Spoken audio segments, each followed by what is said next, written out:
the old American double standard. You know, say one thing, do something different.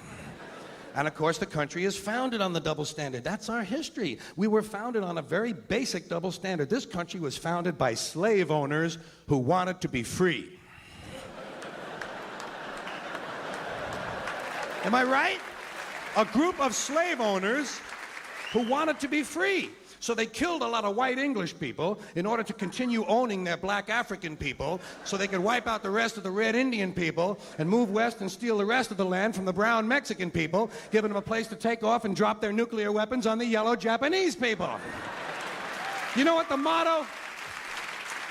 You know what the motto of this country ought to be? You give us a color, we'll wipe it out. You got it.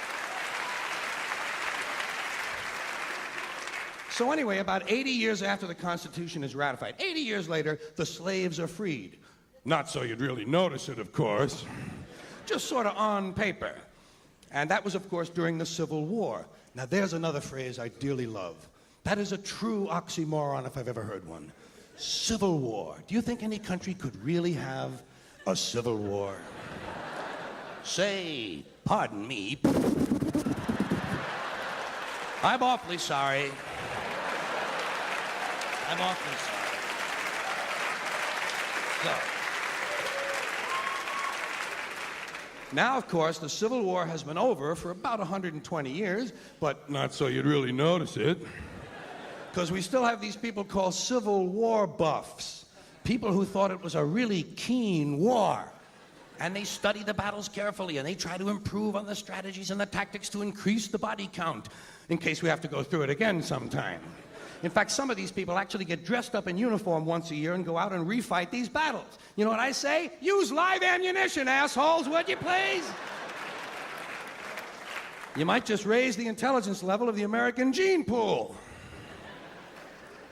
But what do you expect? Hey, come on, this is a warlike country. We come from that Northern European, basically the Northern European genes, the blue eyes, those blue eyes. Boy, everybody in the world learned real quick, didn't they? When those blue eyes sail out of the north, you better nail everything down, motherfucker. Nail it down, strap it down, or they'll grab it. If they can't take it home, they'll burn it. If they can't burn it, they'll fuck it. That's what happened to us.